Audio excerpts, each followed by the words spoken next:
right, well, at 7:05, and we said we were going to start 5 minutes late. We're perfect. I officially call the meeting to order. Thank you so much for joining us this evening. We are happy that you're with us tonight, and as you can probably tell if you are a regular visitor to our board meetings, Board Chair Christine Malik is not able to be here this evening, so I am stepping in and leading the meeting for my first time, so please be patient with any mistakes I might make. Present this evening are board members Paula Cole, Peter Tensing, Tim Paulus, student board member Matthew Kieflu, Superintendent Steve Yanowski, myself, Crystal Brackey, and board member John Ashmead is also unable to be here this evening. We have lots of great guests in the audience, especially our special guests from the Richfield Dual Language School. Before we hear from you in just a minute, we need to approve this evening's agenda. So there are no changes that need to be made. We can entertain a motion to approve the agenda as presented. So moved. Second. Okay, moved by Mr. Tensing, seconded by Ms. Cole. All in favor? Aye. Any opposed? Motion passes. Do I have to say any opposed if everybody says aye the first time? Yeah. Okay, Yes. thank you. And the chair votes? And the chair votes aye as well. See, we're just going to work through this together. So the motion is approved, and we will begin with agenda item 3A, reports and information from school sources. And Richfield Dual Language School, you are up. We are up. Muy buenas noches, señor Buenas noches. Buenas board noches. members and community members.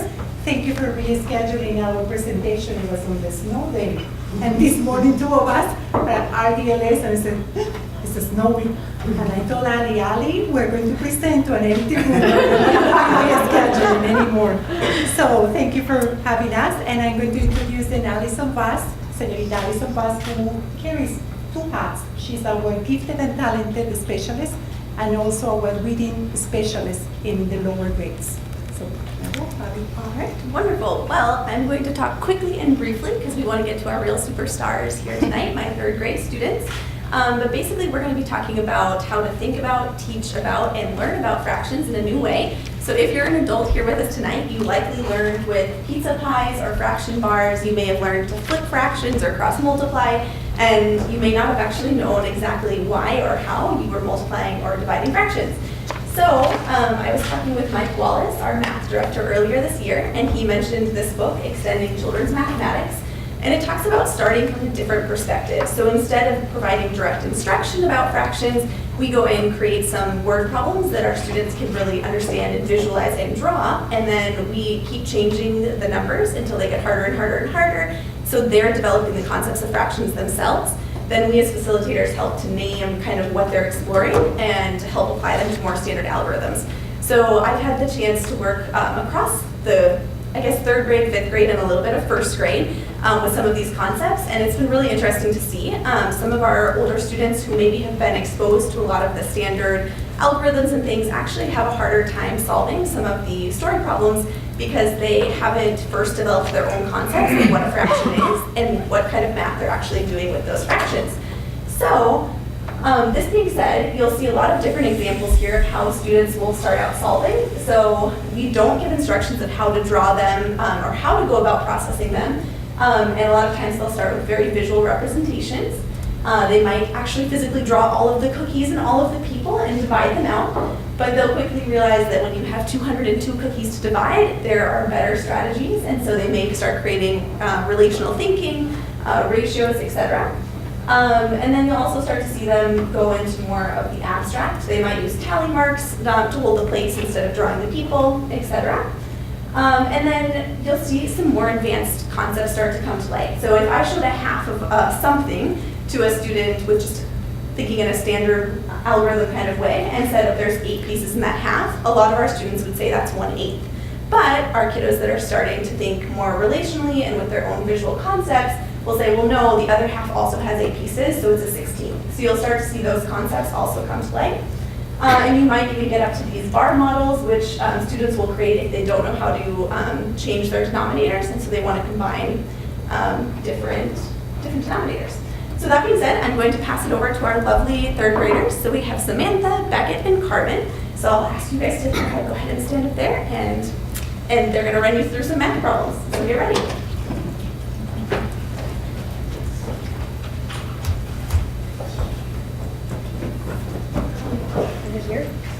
That's good. Go ahead, you can read off here. Use any strategy to solve the following problem, but be sure to show your work using visuals or numbers. Choose the level that feels right to you. 1 minute. So if you can either mentally or on the paper next to you think, how would I solve this problem? Then we will show you some different strategies. You can look and see how they're doing it. Everybody has to try. Yes, everyone should be thinking. Right. Do I have to share the sandwiches with the other children, or could I eat all 10?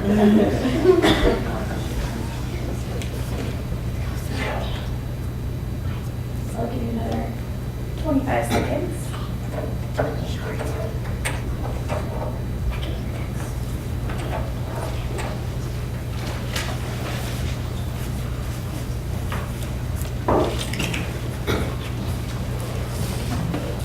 All right, I'll give you about 5 more seconds, and then Miss Samantha will share one of her strategies with us. So Samantha, what's your problem? Level 1. Mm-hmm. What did I want to say 10,000 households All right, go ahead and share your thinking, Samantha. Either one is fine.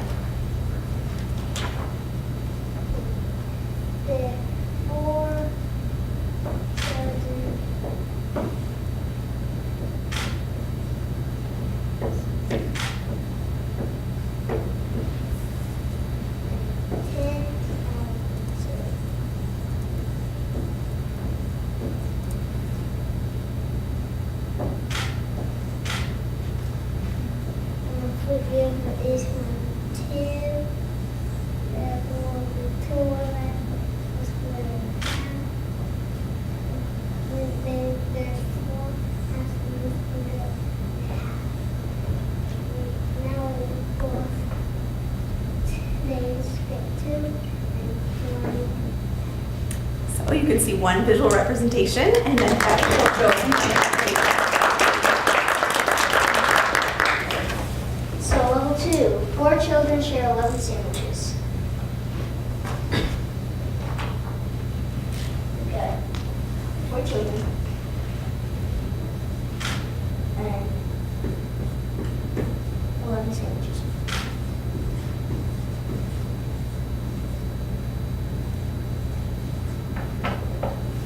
Each child could at least get 2.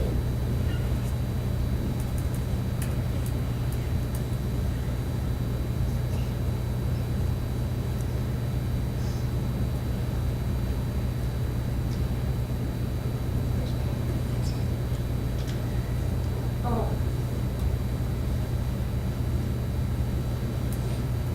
So there's 3 left. Let's try splitting it in half. There's 6, so.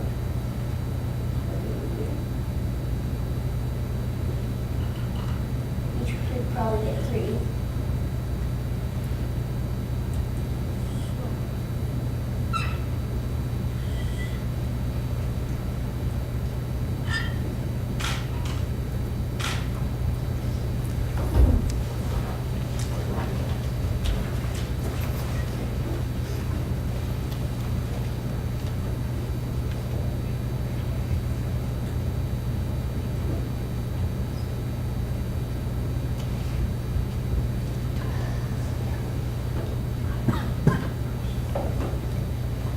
There. So, each could, so that's 2 and 3 fourths. Awesome. Second. 4 children share 2.5 sandwiches.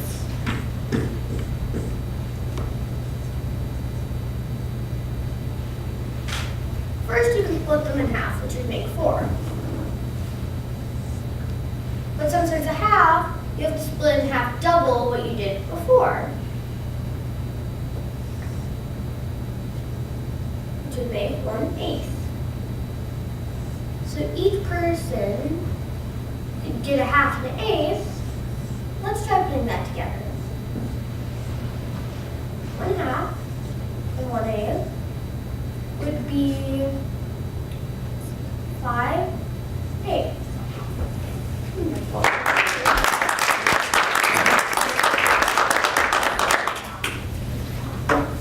Please talk to the person next to you and explain your thinking. If you'd like to, you can share how you were similar or different. Just give you a few seconds. If not, that's okay. No pressure. The last one was hard, and I really was impressed with how she broke it down and got it 5/8. School teacher. Kind of typical books. Unspoken, just they don't understand what they So when I did my to me, because I was not studied and that was my class putting it together.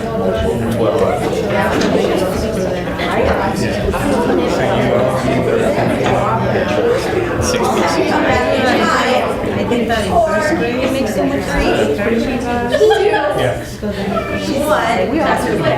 And we'll go ahead and move on. Excellent classroom management skills. So this is the kind of thinking that we use a lot in the classroom, is to go ahead and think and compare what you might be using as a strategy. And this is how also they're building their fraction concepts of maybe stealing some ideas that someone else had or adding to it or adapting. So that being said, we'll move on to the next part. You can choose whatever problem you want, but please try to find a different strategy than what you used before. We'll give you maybe a little less than a minute, 30 seconds, a different problem. So you can choose which level you want to try to calculate mentally or on paper if you also.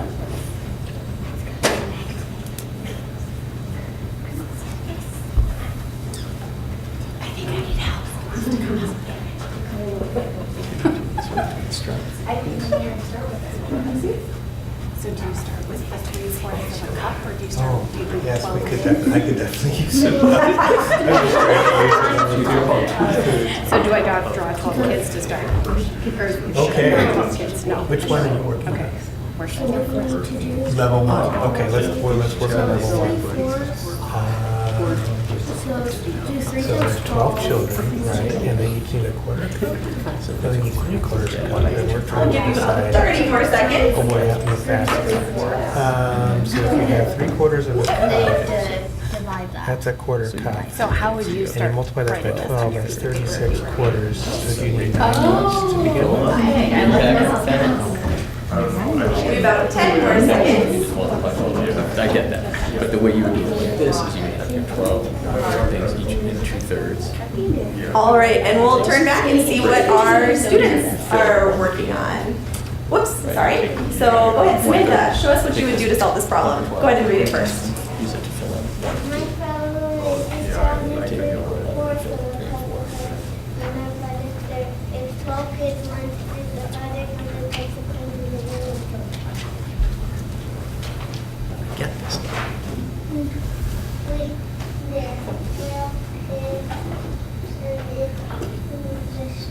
Three circles, and then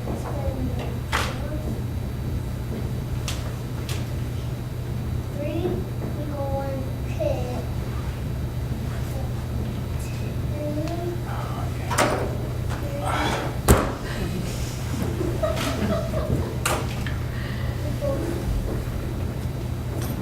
Four pigs equals 3 cups. Okay. So it says 3, so we will equal 8 pigs. That's 6 cups of clay. 3 again. That's 12 pigs. Equals 9 cups of clay. Move on that equal, and there's 12 pigs, and it equals 9 cups.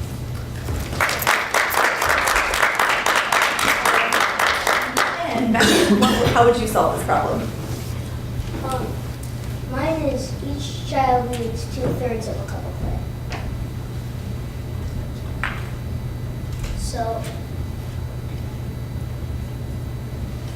2/3 times 12 equals. So we got 1,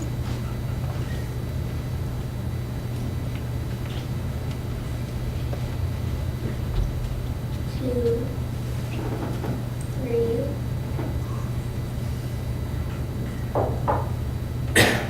4, 5,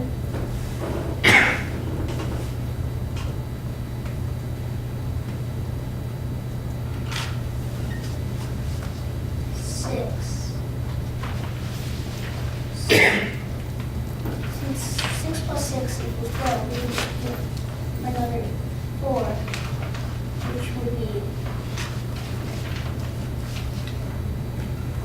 12.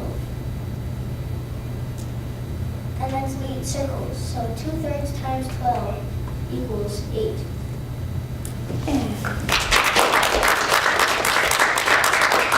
Last one, Miss My Lemon. problem is each kid needs 1 1/10 cup of clay. 1 times 12 equals 12. And then 1/10 times 12 equals 12 tenths, which should also be 2 tenths and 2 tenths. 12 plus 1 equals 13. So it could be 13 and 1/10. No, I mean 2 tenths. But it could also be 1/5. So my answer would be 13 and 1/5.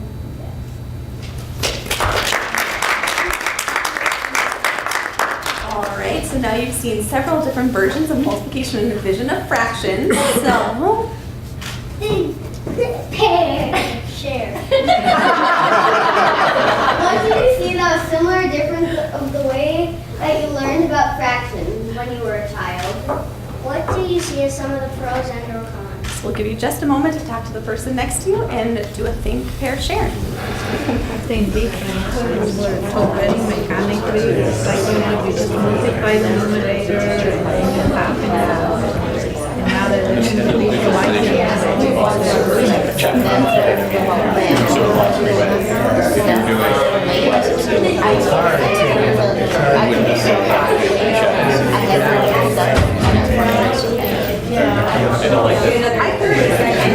we're not allowed to, we only but the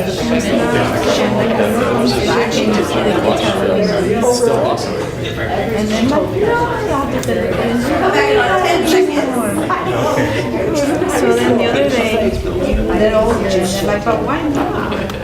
So I said, well, it's because, you know, you to say. All right, I don't know if anyone wants to share out. If you have 1 or 2 thoughts, and then we'll let you get on with your meeting. Does anyone see differences, similarities, pros, cons?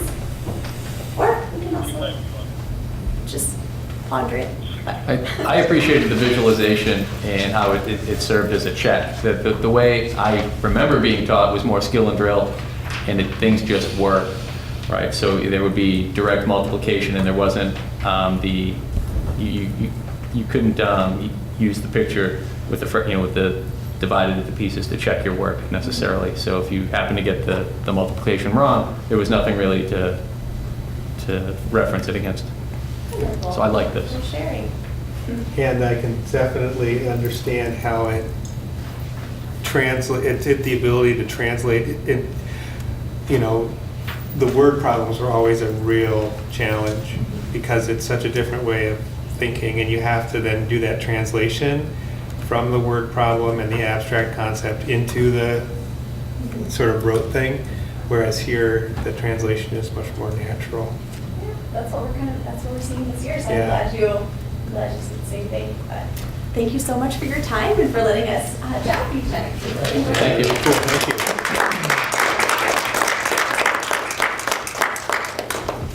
Muchas gracias, RDLS. Almost the extent of my Spanish.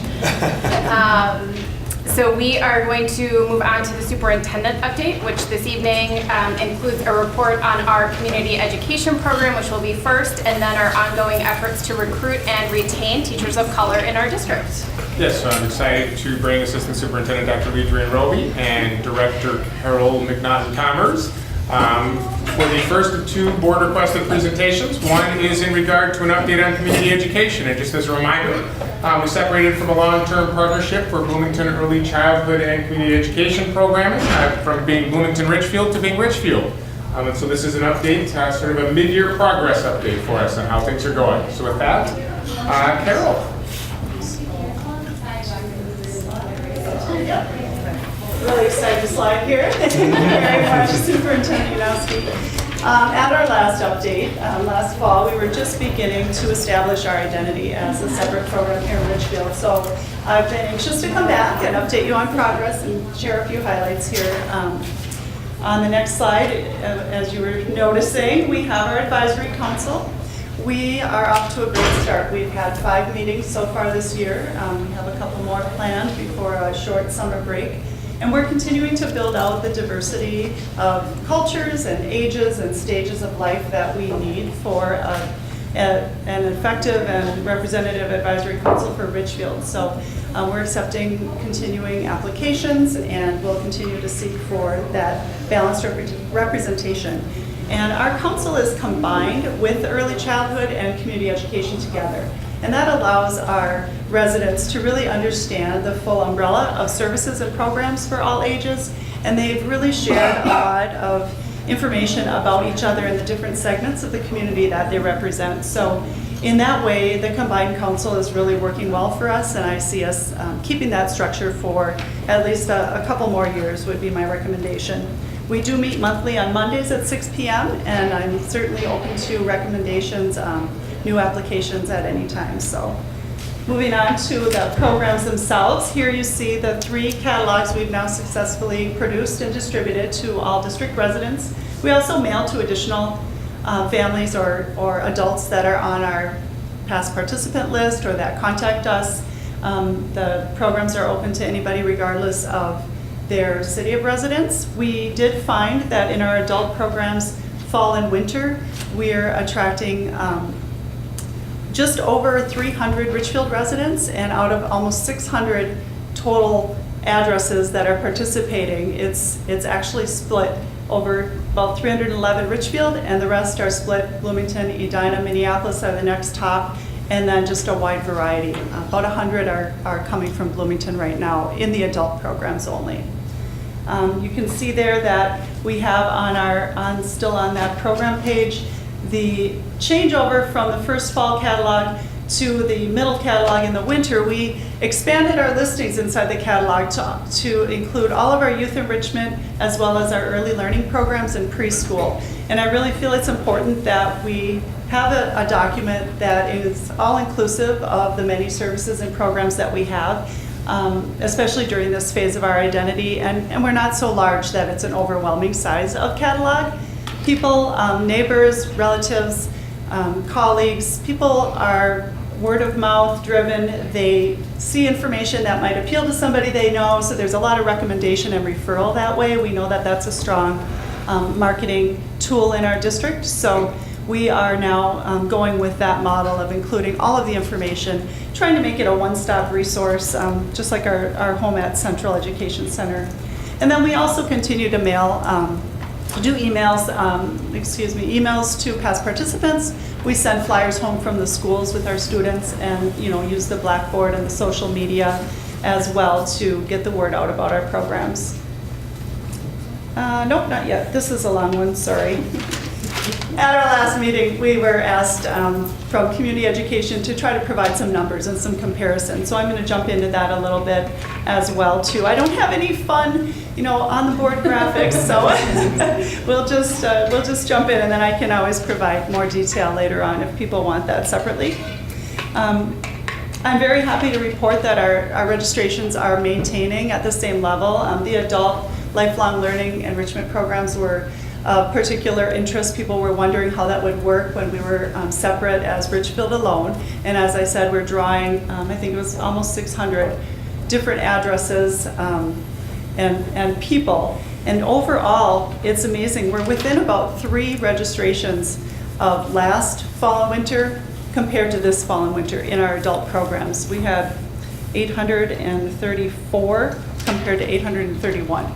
So that was, it was pretty fun to find that out. We just concluded the winter season, believe it or not, with the weather outside today. So, and the spring numbers and spring summer combined, we'll see how that actually turns out, but it's pretty exciting. Also, we've made a lot of improvements, adjustments in our format and our offerings, the structure of what we're offering, and kind of refining the formats of how they're offered, and that has decreased our cancellation rates. So we're happy to have held 75% of our activities this fall compared to 65% last fall. And then also in the winter, 67% were held versus 59% last winter. So we're doing a better job of targeting and meeting the needs of our residents here. Having success also with specific things that we're hearing from our residents. So a lot of inquiries had come in this past year about adults, especially adults that do not have children in the district right now. They want to be more involved in their community. They're looking for ways to get connected. They're a little overwhelmed, not sure where to go. So we've put together some information on that, and we offered a session, a free informational session, partnered with some local organizations to collaborate on a presentation, to put together a handout with, an easy to reference contact list of many, many organizations, including the schools, that have opportunities for various levels of involvement to get connected to Richfield. And we'll try to continue that. I'll try to put that on the website soon, and then keep it up to date as people contact us, because they do look to us as a resource, and we need that information to be able to refer them out to somebody else. So we're excited about that. We had 13 sign up, and more that had indicated they would like to attend and weren't able to. So it's definitely just a small start, but a really important piece of our work too. Another new piece that we've added are just the responses to some of the cultural topics that our residents are interested in. Again, they'd like to get more connected. Many of the older adults are coming back to retire, coming back to Richfield, or coming to Richfield new because of the diversity, the size of the community, just all of the nice elements that we know are here. And they're looking for ways to get connected and learn about each other and their neighbors. So we've offered a couple of successful sessions on understanding Islam. We have a continuing Spanish program of learning Spanish.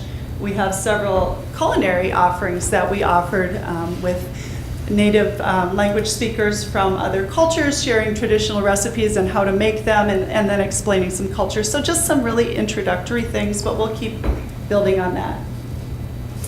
You can jump to the next one. We do have our youth programs.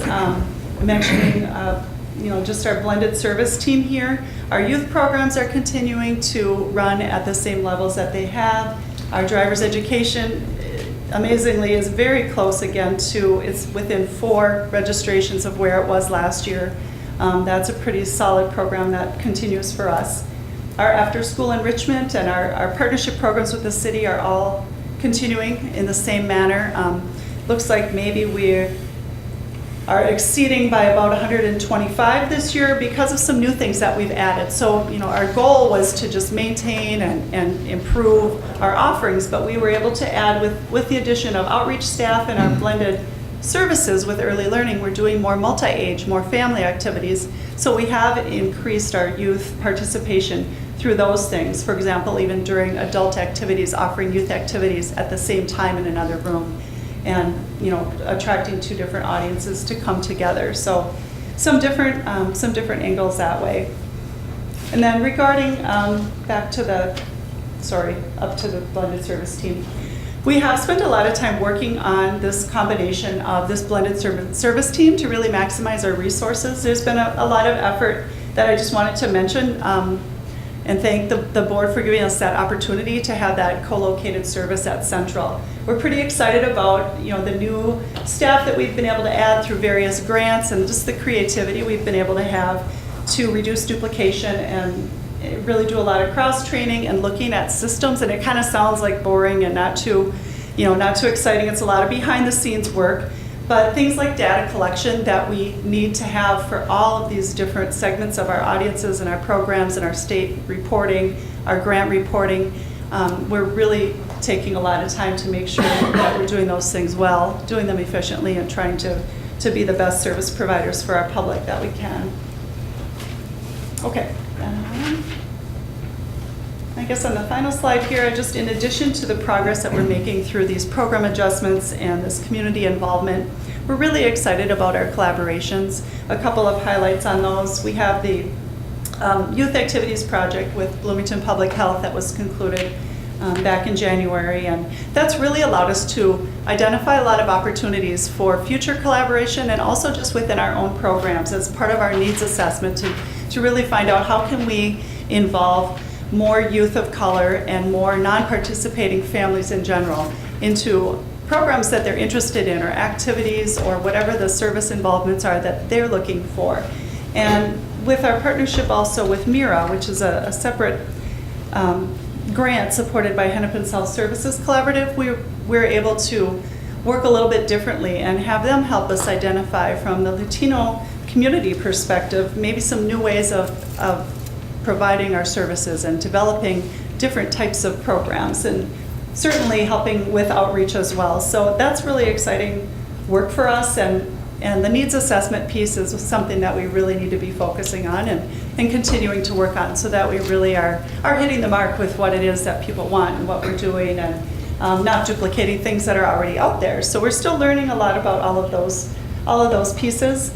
And one last little excitement, we just learned about a grant that we received for just a $5,000 arts grant that came for our adult program, and to help us with a little bit of beautification at Central. So we'll take the adults from the community, we'll reduce the fees for the supplies and the painting classes that they are interested in taking, daytime and evening classes, and work that in with some intergenerational opportunities with our children at their early learning programs as well, and with our family schools, so that we can beautify, connect people, and make our space more welcoming. We're continuing to plug away on that concept and that ideal as well. So again, I do want to thank you for your support of our programs, and just see what other questions you might have at this point. Thank you. Yes. Is there anything you'd like to add, or any questions from the board? I got a couple questions.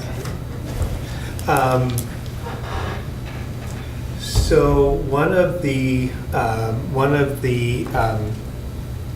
pieces that I've been aware of in other districts, which really came to the forefront a couple years ago when there was a lot of discussion around universal pre-K, and kind of, we may not be moving there right away from a funding perspective, but some of our neighbors were talking a lot about the importance of partnering with non-district pre-K providers. So I'm just curious, sort of where we stand in that arena. Do we have, in our community, do we have a lot of non-district providers that we should be partnering with? Kind of what's your assessment of that opportunity? Well, it's not my first, Yeah, I know. with the early learning director focusing on that, but I am involved in some of those discussions. And we do have Head Start as well, meeting, leasing space and running their programs right in our building. They have also expressed some interest in potential expansion of their space in the future. So, there's a potential partner there. There are other preschool opportunities in the, private sector. But I don't know, and I don't know if Mary or Ledrian have more detail on things that are in discussion, or... We do some small back and forth informal partnership. We actually have conversations with our elementary principals at some of our local daycares and local pre-K programs, and talking about Richfield Public Schools and the things that they have to offer. And we also offer that back and forth transition of students at times to come and tour our schools and try to formally have pre-Ks understand what Richfield Public Schools are all about. which kind of feeds into my second question, which is, so one of the things that I'm hearing from you, Carol, and I think I'm catching this theme, is a theme around, maybe this year it was a lot about making sure that we're maintaining, with the split from Bloomington, that we didn't see any drop, which you're reporting that we didn't, and we maybe are seeing some growth, which is fabulous. And I'm reading between the lines, and tell me if I'm getting this right, that in the future you may be aiming towards growth in terms of growing the population that we serve. So do you feel like Community Ed as a department that you have a strategy on growth that is laid out, or kind of the 3-year plan or something like that, or do you feel like that's something that you could benefit from? As of right now, and with the review that was done, the local community ed review audit last year when I was coming on, and then, looking beyond this first year, I know we've talked about more increasing the participation in our current programs, getting the underserved population involved and included, and, building that out. I don't have a specific, 3-year, 5-year. That's something we're just embarking on, I think, at this point. I don't know if it might be that opportunity because I'm thinking bigger picture, that we're probably getting to the point where we revisit our 5-year strategic plan. I mean, our strategic plan is ending its 5 years, so it may be that we put community ed into that whole process as its own. Absolutely. I think as we looked at the transition from Richfield, Bloomington to Richfield, the goal in the first year was to make sure that we were sustainable, that we were maintaining our size, and that we were having a viable program. As we continue to look to the future, I think Carol pointed out very clearly, we want to expand to our more underserved families first, to make sure that our programs are serving all the families in our community, and then look at what are those strategic pieces we would do to expand and to grow, as we obviously have our own program. And I think the goal was to create our own sort of Richfield identity out of that. And I think you identified quite clearly that we had not begun a conversation about Richfield Community Ed or early learning at the beginning of the strategic plan, which runs through 1920, because we were Richfield Bloomington at that time in our community ed. And so that's absolutely something for us to revisit and figure out over the next year or so, what are those next big steps for us to take with both community ed and our early learning programs. Yep. And I think that really answers then my last question, which was around, I think you're talking a little bit about strategy there, where you're talking about some focus on that underserved population as our priority focus right now, which is fabulous. I think that to me, that's the key, is that we have focus and prioritization, that we're setting goals that we can realistically achieve, and that we're deploying. I think that's how we're able to deploy ourselves most effectively. Absolutely. So, and if you reflect at our last meeting, I presented on my goals. Each of our directors have their own goals, and part of Carol's goals are to support and maintain, and also being able to demographically increase underserved populations. You'll notice that back one slide, we have our outreach staff. One of the things that we did strategically to help grow the program and help solidify was to align specific outreach staff with our community ed programs. So Zulma, Audrey, and Najma are assigned to that program to help both continue that growth, but also reach out to parts of our community that haven't necessarily participated in our community ed to really grow in those areas specifically. We're focusing on rights, just alignment of what we're offering with the residents that we need to serve here first. There have been, in a lot of the programming, just extra classes that are offered because people wanted them, or, they used to be popular, and they just needed to be kind of everything revisited, reviewed, and so I'm looking forward to the next steps on that. And we have some professional associations that can give us some advice on some of our data and participation and things like that too, to kind of roll in with your planning. So thank you very much. Yeah. I was just going to add too, so I am one meeting into my new role as the board liaison to the Community Education Advisory Council, and I was so impressed and excited just hearing the different perspectives and points of view that are represented in that group.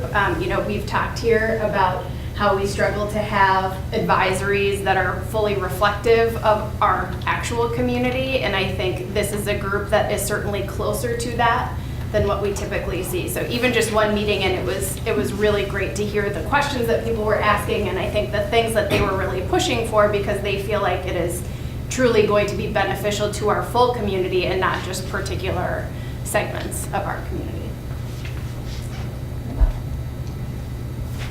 Any other questions?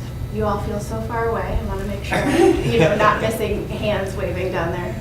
Okay. Thank you. Okay, thank you very much. Thank you. All right, so with that, Dr. Roby is going to provide us an update on just an overall broad brush view of our teacher diversity programs and our teacher recruitment programs, and then also some of the newer things that we've been doing to really try to take action on our strategic goals of diversifying our workforce. Dr. Roby. Good evening, everyone. And so I'm going to just provide, as Superintendent stated, just an overview of what's taking place in Richfield and also across the state, and then also some things that we have kind of in the hopper for future growth to increase our diversity within our teaching force. Of course, I can get into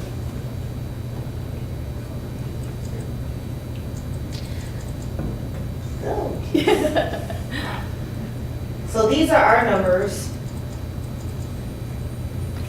in demographics of Richfield. You can see on the left side are the demographics by buildings grade span, and then our overall demographic by ethnicity, free and reduced lunch, and multilingual learners. And so we are a pretty diverse school community. I guess she goes to the next slide. As you know, 28% Caucasian students at this time. If we go back, one of the presentations we give around equity and the transformation of this community is that it was approximately 45% back about 10 years ago. And so we're seeing an almost 20% change in the demographics of the population of our Richfield Public Schools. In the state of Minnesota, 96% of our teachers are identified as white, and 4% are identified as teachers of color. And you have the breakdown by race of Asian, African, Black American, white, and Latino or Hispanic. And the Star Tribune in 2015 reported that overall the state has been about 4% with teachers of color. Here in Richfield, we have about 6% who have been identified as teachers of color. Overall, nationally in the United States, by the U.S. Department of Education, 80% of elementary and secondary educators are white, while nearly 50% of our student population across the country are students of color. And diversity decreases from teacher preparation pipeline programs by subject areas at multiple points. So if you see a lot of times teachers at the secondary level, there's less diversity, and then also specifically in the sciences area, there's also less diversity. Colleges that typically will grow teacher programs are typically HBCUs, which stands for Historically Black Colleges and Universities, and they produce a disproportionate number of teachers of color in their universities. And I think the key point there is that we do not have an HBCU in Minnesota and maybe even our surrounding states.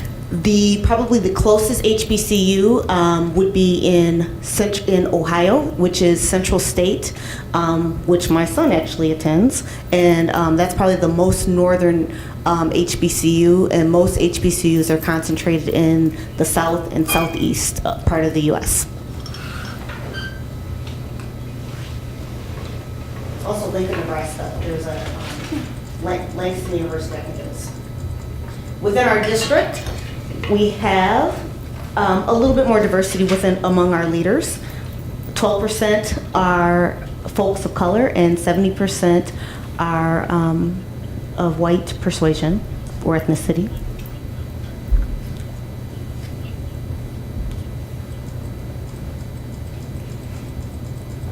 And so Dr. Tensing referred to our strategic plan, And our strategic plan, specifically, we have a goal around recruiting and retaining teachers and increasing our teacher candidate pool. And it's we will attract, develop, and retain effective staff. And the tenets of that include developing and implementing comprehensive recruitment programs that require equitable, effective recruitment efforts for positions, maximize staff development resources to ensure positive impact on job performance, and then promoting and rewarding collegial work environments. One of the things that I can say about working with newer teachers is that first few years of their teaching experience is extremely vital, and people stay where they feel welcome. And so it's important, even if we are recruiting, we want to make sure that we are also retaining because people won't stay where they do not feel welcome and invited. And so we want to make sure that whatever our teachers, the teachers that we do recruit into our organization, that they do feel supported and welcomed. Some of the things that we have been doing is their job embedded professional development, making sure that we have some brave spaces, and I'm not saying safe spaces, I'm calling them brave spaces for people to have conversations around equity and diversity and some of the things that are taking place within our community. And we call them brave spaces because it does take courage when we're talking about equity and diversity to allow people to show up as their authentic self. And we can challenge one another in a very positive way, but we want to make sure that our school community allows that for people to have that discourse that is positive, but it also is honest discourse. And we're doing that through the Minnesota Humanities Center. We're doing that through Innocent Classroom. We're doing that through the work with Reimagine Richfield. And then also we're trying to reach out to different affinity groups within the metro area. MAPSE, which is the Minnesota Alliance of Black School Educators, ELF, working partnerships with some of our local colleges and universities, which I'll get to in just a moment. So just trying to reach out to different organizations within the metro area, because a lot of times it's about that personal connection that makes people want to come into our organization.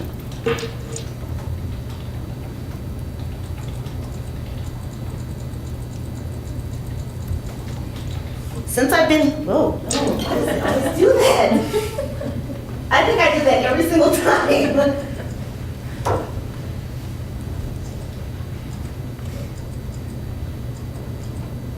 Since I've been here in Richfield, we have started to really be focused in our participation with some of the local colleges and universities that have similar goals around recruiting teachers of different backgrounds and languages and ethnicities.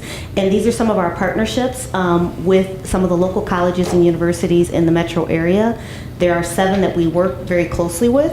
And in addition to that, we are working and doing partnerships with, as I mentioned, different organizations. We've reached out specifically to the University of Minnesota and have had an opportunity to have a focus group with about to be certified teachers. They're graduating this spring to meet one-on-one. We are the only district that responded to the university's call to welcome new teachers, and we thought myself, the superintendent, and a couple of our board members went and had a conversation on a Friday evening just to kind of tell them what teaching is, what it means to teach in Richfield, and to kind of just to build those relationships.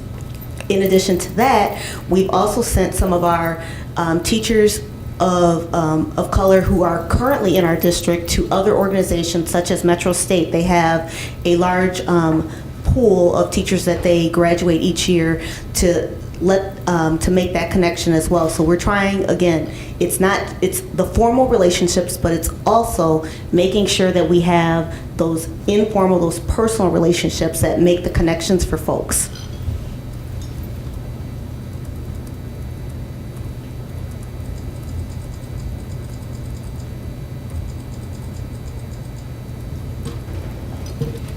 And finally, just some attributes for recruiting a diverse teacher pool. And this is for all teachers. It crosses race, it crosses language. We want people who believe in excellence for all, and that's something that I live and I model. I know that the superintendent, I know that our directors live and model that we want people who believe that excellence is for all of our children and are committed to that equity piece. Again, creating brave spaces for engagement and equity.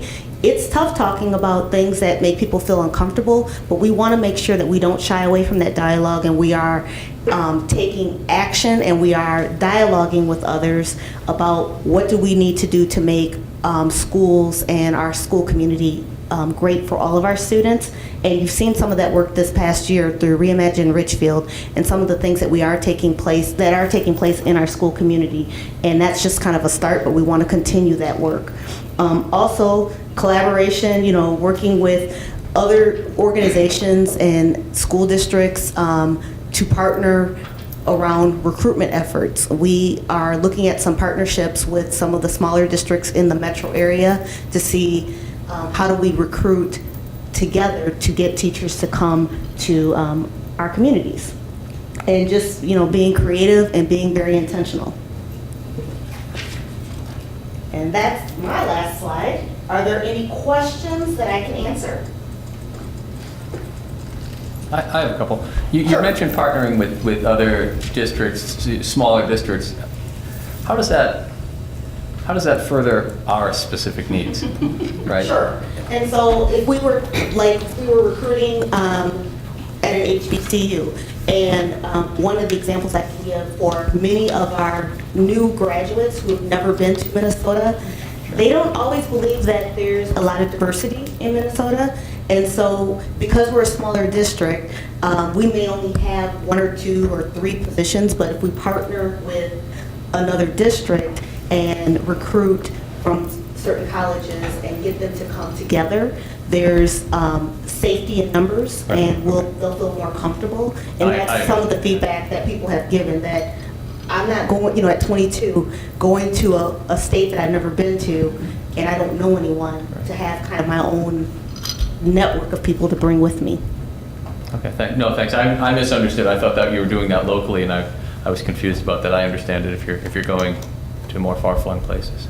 Okay. Well, we can do both, because again, it's about partnership, and so a lot of times our larger districts, and I'm not going to name them, will do some heavy recruiting, and our teachers, newer teachers, don't think that suburban districts are as welcoming and willing to receive, and so that we can do in partnership with those smaller districts to say, again, having those affinity groups and those smaller groups and doing that recruiting effort together. And that was, I didn't say this in my presentation, but that's another piece of feedback and things that we've been thinking about as we are recruiting. How do we, the retention piece, how do we create small clusters, small communities as new teachers are kind of navigating their way through what it means to be a professional, what it means to be a teacher, and how do we support them and lift them up so that it doesn't feel isolating for them. Do the partnerships, prior slide you had all the different local colleges, there has to be 1 or 2 there that are that would help us accomplish this goal better than others, right? There are. I mean, so from what I've read, there are 200 newly licensed teachers of color every year, and that's it in Minnesota, which is a shockingly small number, and so we aren't going to fix that. We are fighting against all the other districts in the state that all have stated they wish to increase their diversity of their staff, and we're all fighting for the same 200. So if the effort we put into a single school up there, if they don't offer a critical mass of potential staff, it might be better spent just focusing on 1 or 2 and really trying to make a splash at that one. I'm just. And so a couple of the universities. Okay, so a couple of the universities, and do you want me to name them? What we'll say is that, 'Cause I can do that. first off, there isn't a critical mass in the first place. Right. So as we look at things like our innovative partnership with the University of Minnesota, where our 2 board members and you and I hosted 11 students of color out of their 19 cohort of teachers who will be graduating in the next year or so of color. That is a larger group. and we were the only school that was there. And it's not that we were the only ones to answer the call, we were actually the ones who proactively reached out and have partners that helped us get into that conversation. I think that even if you're a school that has one or two teachers of color who are graduating, as you pointed out, I think you did the statistics as an actuary that we should get 1/2 of one FTE to get our equal share of the teachers of color. Right. And so even one from each of those schools, if we were to come out, would be 7 new teachers, and that would be significant for our organization. And so I think how we are going to really take the next steps with a high-quality diverse workforce is to be as proactive as possible. And I think, as you point out, it is very competitive out there, and we have to find some things that other people aren't doing at the same time. And along with that, understanding that people want to be a part of something that feels special to them. I've done lots of work on the new teacher and why they stay in organizations and why they leave organizations. And a lot of times, and this transcends race, this transcends demographics, language, it's about isolation versus feeling welcome. And teachers who leave teaching often leave because they don't feel supported. And so I think very much, even with the partnerships, it's about that personal connection. It's about making sure that we have that wraparound so that new teachers feel like this is a place where they can continue to learn and grow, and that they can they can grow forward and make their mistakes growing forward and not have it be something that's frightening and scary. But for teachers of color, one of the things in the smaller affinity groups, they'll tell you, it's hard to be the only one in a building. Mm-hmm. That's hard. And so, people do it, but if you could have someone else just so that you could connect with, that is important. And so, one of the things that our current teachers have suggested is that we renew, and I think this was something that took place many years ago, kind of a think tank of teachers who wanted to get together periodically just to kind of share ideas and to also network with one another.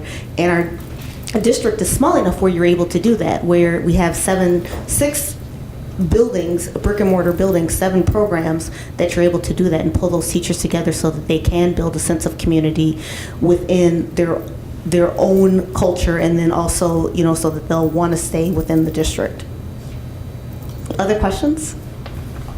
Just wanted to add that I really enjoyed being there at the U with this. Made me think of 5 years ago and beginning teaching, and it is scary and you want to feel welcome, and teaching is super isolating in that we don't all get the breaks at the same time. So you might be in a school for 7 hours and only see 3 people that work at your grade level if you're lucky enough to have common prep. Mm-hmm. And I'm very lucky to teach at a Spanish immersion school. By nature, it has very, at least highly Latino, speaking Spanish all the time, and it helps. Mm-hmm. So I don't feel isolated in that, but I think we also, in addition to the recruit, we are reaching out and we are showing our interest, but definitely the retention piece. And I think anything we can do for our teachers, also everybody, mm-hmm. Because I think the part with people will say, but everyone's the same and we're all teachers and that, but there's all the nuances of the culture, things I do that you may think I'm really loud, mm-hmm. or that I talk too much, but they're not really well perceived if you don't really understand. And then eventually when we get to know each other and our culture, and also religious diversity is, mm-hmm. I think, very important. But I appreciate the way that we're heading and approaching this. I like going to get what I want and not wait for the teachers to think that Richfield is a great place. Mm-hmm. And I hope we can do more of that, and appreciate your leadership and yours in making that happen, because it definitely makes a difference, I think, as a teacher candidate. It does, and I appreciate that. I think with you have to go after what you want, and people have to know. And I think all of us, board members, leaders, teachers who are within the Richfield community have to speak positively about the things that are taking place, because it is important. Students, it's important to say what makes your school or your community special. People want to hear that. So, any other questions that I can answer? Question on, I think you've given us a lot to think about in terms of accessing the pipeline of new teachers as they're sort of exiting their secondary experience or post-secondary experience, I guess. My question is, where are we at in terms of grabbing our kids and driving them into this profession? I'm glad you asked that question. And actually, we are working through a Grow Your Own program. We have a couple of employees at present, teachers or staff members of color, who have expressed interest in going into the teaching profession. And that's in a partnership with the University of Minnesota. With our students, that's another avenue that we can pursue, but we have to work out some of the logistics. And again, I think it's really, really important. If we talk about teaching being a viable career, it's important for all of us as adults to speak positively about teaching, because I think about our youth, when we talk positively about things and act as if we like and enjoy what we're doing, they'll see that it's a viable career. And I think that's the responsibility of our larger community. So at present, we don't have a program that we're working with our high school students on, but that's something that I would like to kind of get going. Right now, we're working with our support staff on how to continue to grow that program.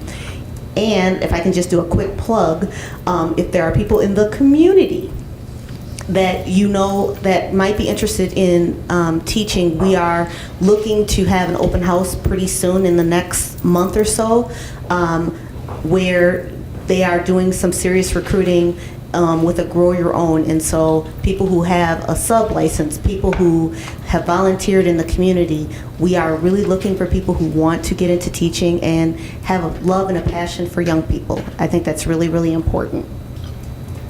And so we'll be sending out some information to our broader community in the next couple of weeks.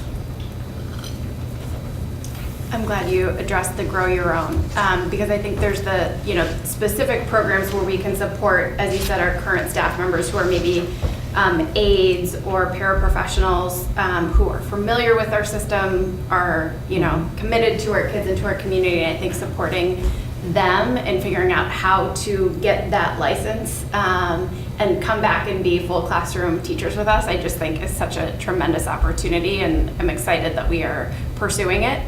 And then your question about, how do we get our current students made me think, there are programs like Breakthrough, for example, which are focused on high school students. So how we can potentially also be doing some of this proactive partnership with existing organizations that could potentially help us in those avenues as well.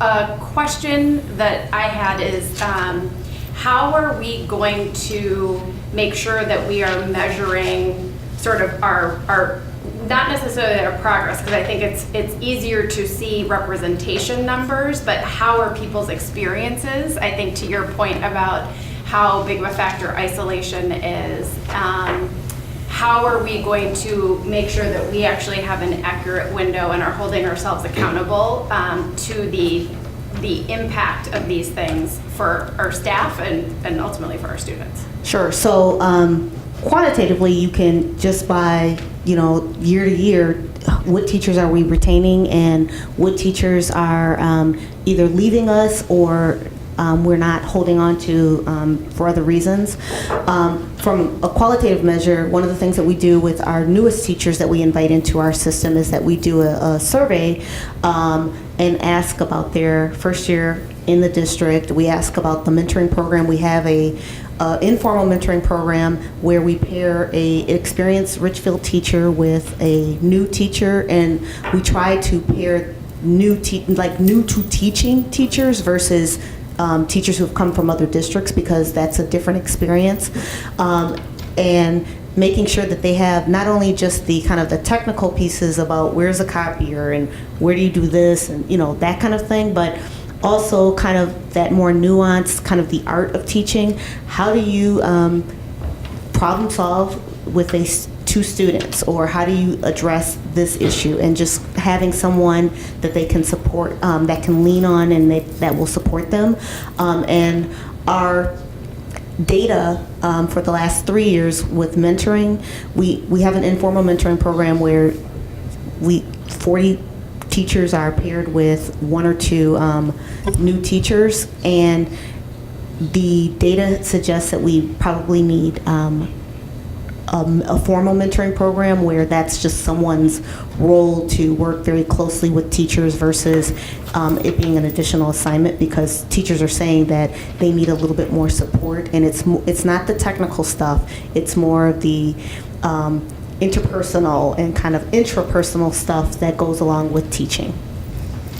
That just made me think too, you were talking about the importance of affinity groups for teachers of color, for especially new teachers of color, but I think also how are we supporting and lovingly challenging our current teachers to also be thinking about how they are working with their colleagues and working across multiple lines of difference within our school building. So I think we need to make sure that we're thinking about both of those things, and I know that you are, and that was part of your remarks as well. So, yes. Can I ask one more? I'd asked earlier, and you mentioned the recruiting effort, like where we'd pair up with others, maybe at a historically black college. Mm-hmm. Do we have any formal programs with any HBCUs? Say that one more time? Do we have any formal sort of engagement or attempts at creating a pipeline of sorts where we can get candidates?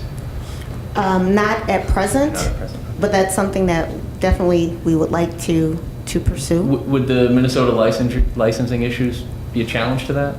It depends on, and so we do run into some of those issues with some southern states where they are licensed and credentialed in their state, and when they come to Minnesota or try to receive a license here in Minnesota, a lot of times, depending on which state they're coming from, they will be asked to take upwards of $10,000 worth of additional coursework, which is kind of a deterrent. It's a deterrent. Yeah. Right. So the winters are a deterrent if you're coming from a southern state. Well, springs, isn't it? yeah, and so it kind of depends on which. Deterrent, if you're coming from somewhere I'm southern. tired of the heat. Okay. It's nice. Okay. If you're tired of the heat.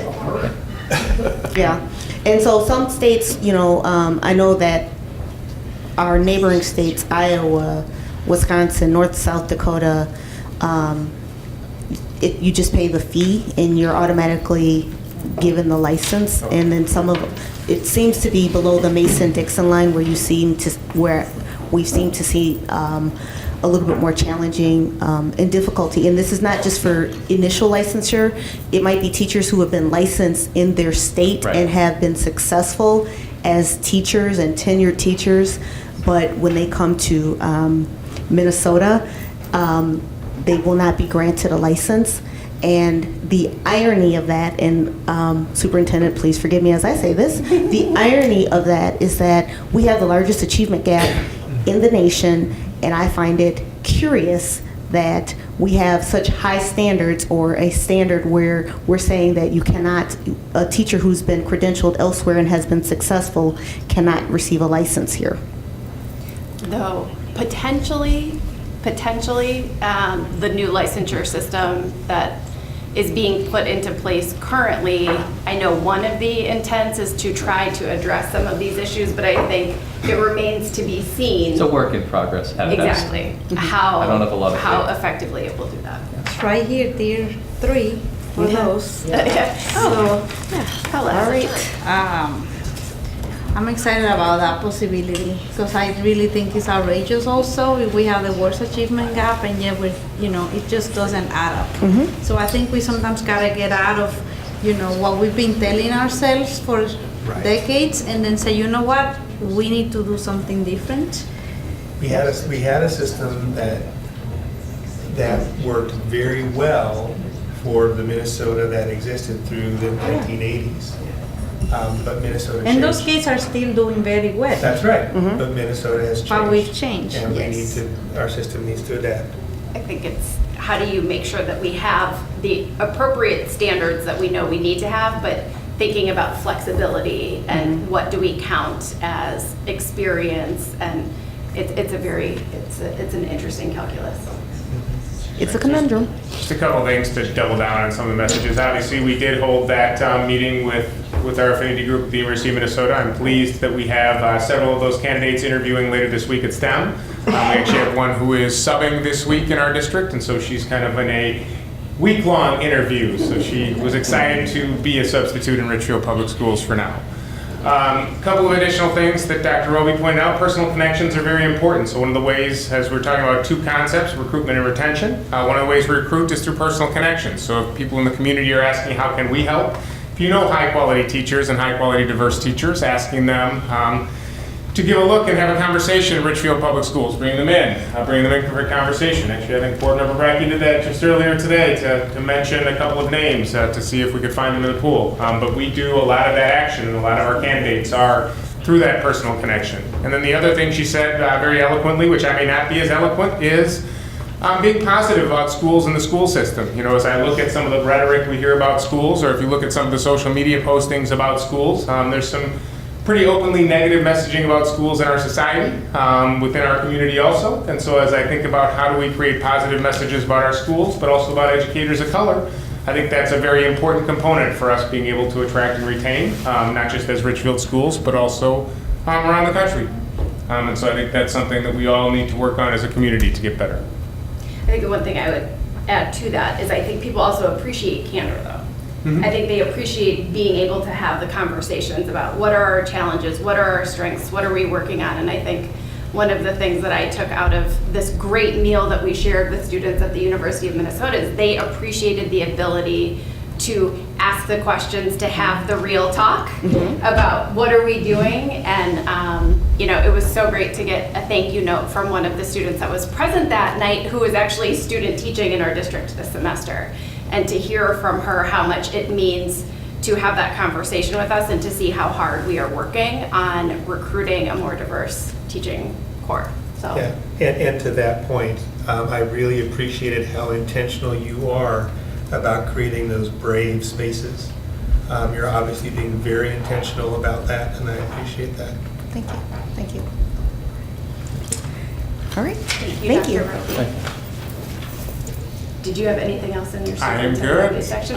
No, we're ready to move on. We are going to move on to agenda item 3B, where we have one commendation to share, which was actually already referenced. But congratulations to our community ed team for being selected for a $5,000 grant from the Metropolitan Regional Arts Council, and they will be implementing a new arts painting opportunities at Central in community ed in the coming months. So congratulations to our team at community ed. So next is the consent agenda. If there are no requests to remove an individual item for consideration, we can have a motion to approve the consent agenda as presented. I'll move the consent agenda as presented. Second. I will second the motion. Okay, motion by Mr. Paulus, second by Dr. Tensing. All in favor? Aye. I also vote aye. Any opposed? The motion passes. I'm getting slightly more used to it on the second time around. Okay, so we are going to move into the old business section of the agenda, and we'll begin with agenda items under section 5A, which are two board policies we initially reviewed at our last meeting. First one is board policy 976, school activity on Wednesday evenings. Yes, you'll notice this in front of you unchanged. As you noticed in red, this doesn't necessarily align with our community needs. It also doesn't align with our practice. So as administration, we are recommending rescinding this and taking this particular policy off the books. I believe the board gave tacit direction on that at our last meeting. And so I'm bringing that back just to see where we're at. So I am prepared to move the recommendation that we revoke this policy. I do have a question. I think that one of the pieces that we were looking for was any kind of community feedback to the opposite, that would direct us otherwise. I'm assuming that we checked have people no we talked to such prefer directive. flexibility and Yeah. freedom to meet on any given night that they would prefer. There are groups that meet on Friday nights, that meet on Saturdays and Sundays, and that also meet on Wednesdays. And so it doesn't seem to be of significance in our organization. So I'll go ahead and move that we go ahead and revoke this policy 976. I'll second. So a motion by Dr. Tetzing, a second by Mr. Paulus. Any discussion? All in favor? Aye. I also vote aye. Any opposed? The motion passes. Okay, so moving on to policy 978, passes to athletic contests and other school activities. All right, so we wanted to provide some additional clarifying language. You'll note the term free added because that was not indicated in there. We also have added upon request. I believe board members suggested that they may or may not want lifelong passes and may prefer to pay for those. And so those would actually only be available now upon request. Those are in request in person at the superintendent's office, and that has been both past practice and then also is utilized for both board members and retired employees. Within the community, an additional piece of flexibility would be at the athletic director's or the superintendent's office. That is put in with that option because not all senior citizens within the community know where the superintendent's office is, and so we want that to be as available as humanly possible. The one piece that, and I don't know if this is consistent at all with our past practice or not either, but essentially a marketing piece. In other words, I would like the community, the individuals in the community who would qualify for these free passes to be aware that the opportunity exists. So, you know, something that I think it would be good from a training perspective if our ticket takers are aware of, you know, this might be a little counter incentive for those who are tasked with collecting money, but you know that they are aware that if that they can present that opportunity to those who so qualify. I mean, not that they have to be trying to judge, but I just would like that we're Would you like that in marketing that in terms of some policy way, or in yeah. terms of practice? Because what we can Yeah, do is I don't add think an it really advertising is piece policy. into- I don't think it okay. really is policy. I think it's just And within your The schools, we practices could also piece, send yeah. that out to the community as we do those things 3 to 4 times a year, and we can make sure that the community is aware. As they have indicated, that is the most effective way currently of communicating with our overall community, and we'll make sure to share that information. I just want to point out that you did check in section E, we had, previously it said high school students showing a valid current ID will be admitted free to games. And so the addition or the inclusion now of middle school students with a valid ID, provided they're accompanied and supervised by a paying adult, we ran that through. We ran that through, the athletic Great. director suggested that, and And that's okay. And this is great. I think this is something, we've been requested to include the middle school students somehow many times in prior years, and we just haven't figured out where to put it or how to put it. So I'm glad to say that this is there, as long as they're accompanied by and supervised by a paying adult. yes.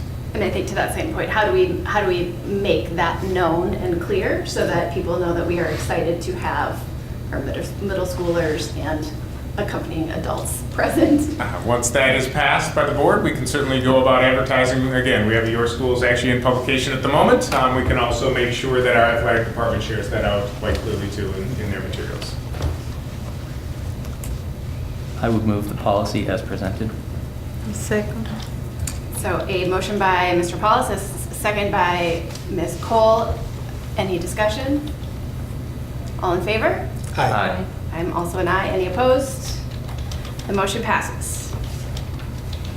Thank you. And we are moving on to the new business section of our agenda now and are starting with item 6A, which is a bid award contract for a partial roof replacement of Richfield High School. And excited to have Mr. Kretzinger here with us to share more. Thank you very much. Good evening.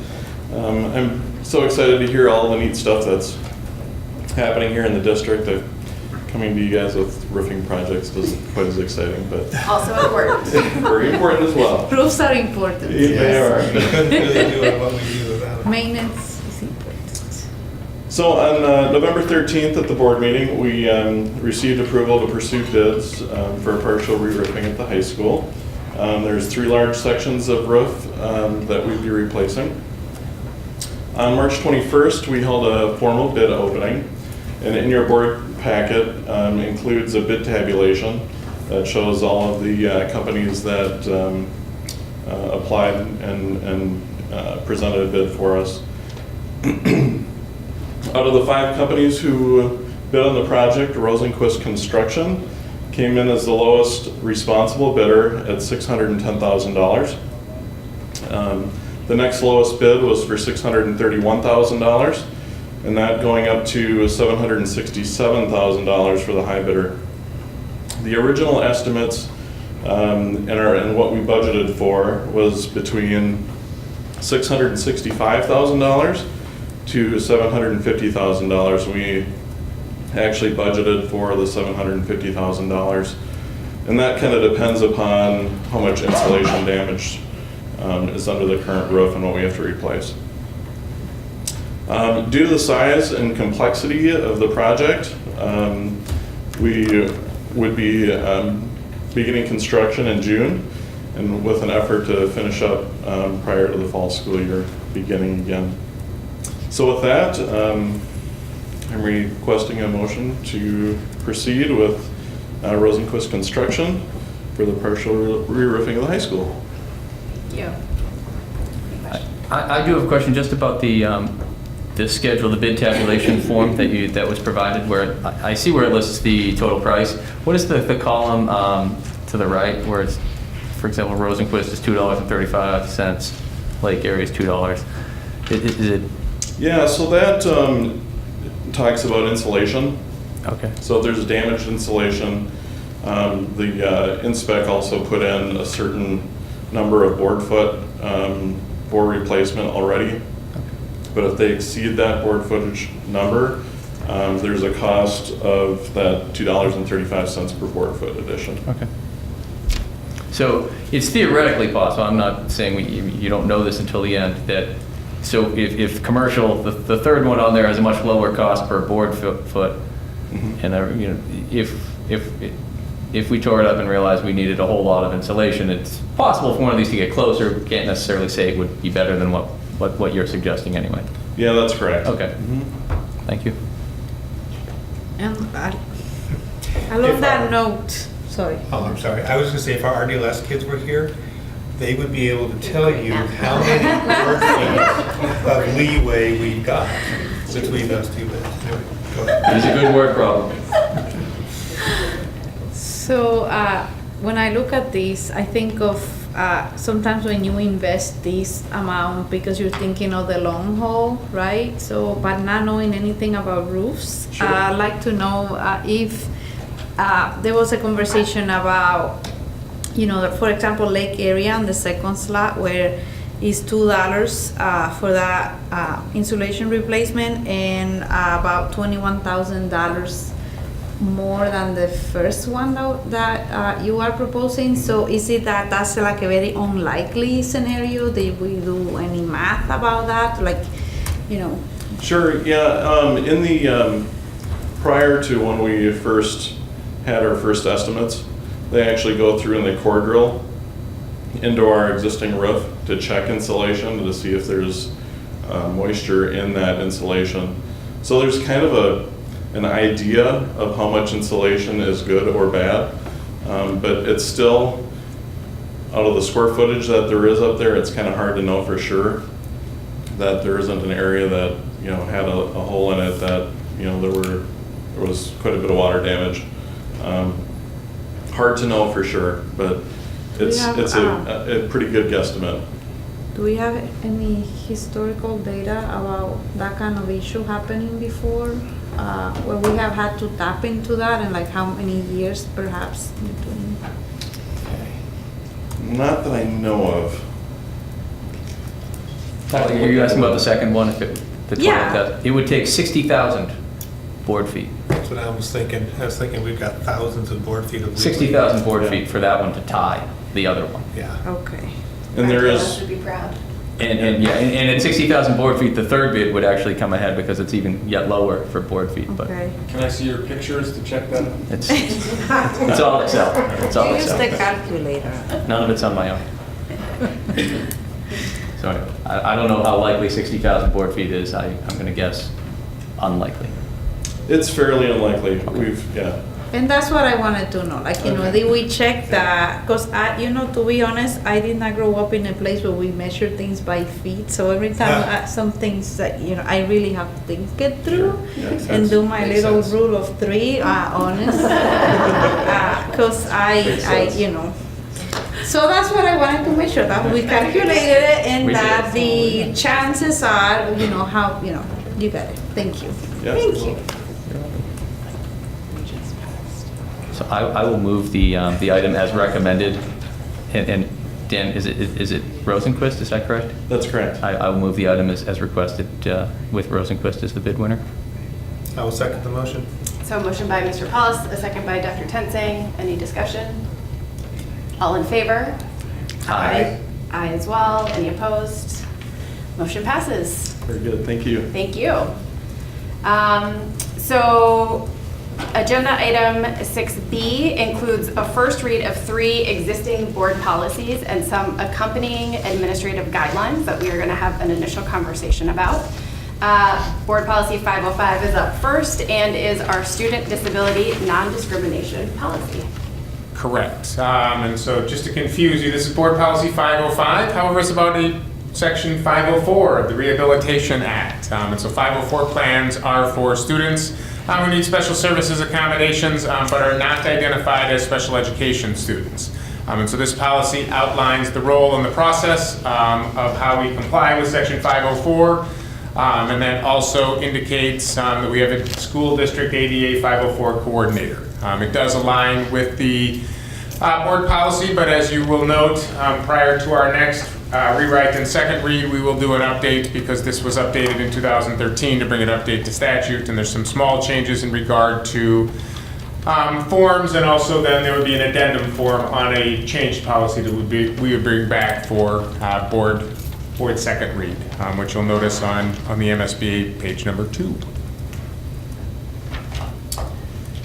Couple of questions. So my first impression upon reading the policy is that it is fairly broad, or I'm struggling to find exactly the right word here. Vague might be, I guess, the other word to say. Generally speaking, with policies, we have a definitions section where we will define what we mean by some of the terms that are contained within the policy. And so while I'm not necessarily criticizing this policy for lacking that, I do feel that some definition could be helpful.